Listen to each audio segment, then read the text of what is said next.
Reza Marashi, who is research director at the National Iranian American Council. He's live from Washington. Thank you very much for being with us. They are those like the Iranian foreign minister who say what we heard from Nikki Haley at the UN echoes the Bush administration's build-up to the invasion of Iraq in 2003. Would you agree with that? Do you think the foundation is being laid for a military confrontation with Iran? Well, I think this is one of many steps that we've seen that are troubling, precisely because it has similar components. It has similar characteristics.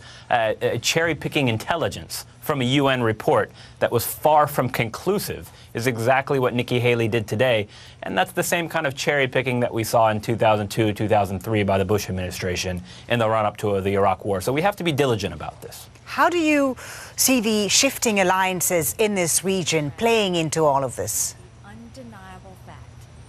There's no question that the region is in flux, and it's been in flux really since the America's invasion of Iraq in 2003. And what we've seen now, really since the Trump administration has come into office, is the first American presidential administration to accept full-scale, unadulterated, the Saudi, Emirati, Israeli view of what security in the region should look like.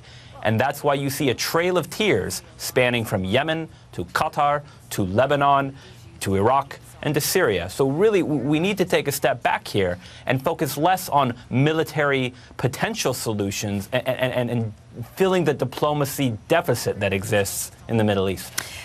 As you say, what we saw and heard from Nikki Haley at the UN is certainly the latest in a series of actions the Trump administration has taken to raise international pressure on Iran. What do you think will happen if the U.S. pulls out of this Iran nuclear deal? Will other countries follow suit, like France and the other countries that are also part of this deal? Well, every country that's a part of this deal except the Trump administration has reiterated multiple times its desire to stay in the agreement and see its full implementation over the duration that was agreed upon in 2015. Should the Trump administration decide to unilaterally withdraw from the agreement, then it will be what Federica Mogherini, the EU foreign policy chief, described as isolated.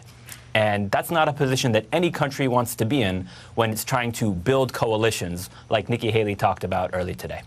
Reza Marashi, thank you very much for speaking to us. Reza Marashi is from the National Iranian American Council. He was joining us there live from Washington. Thank you for your time.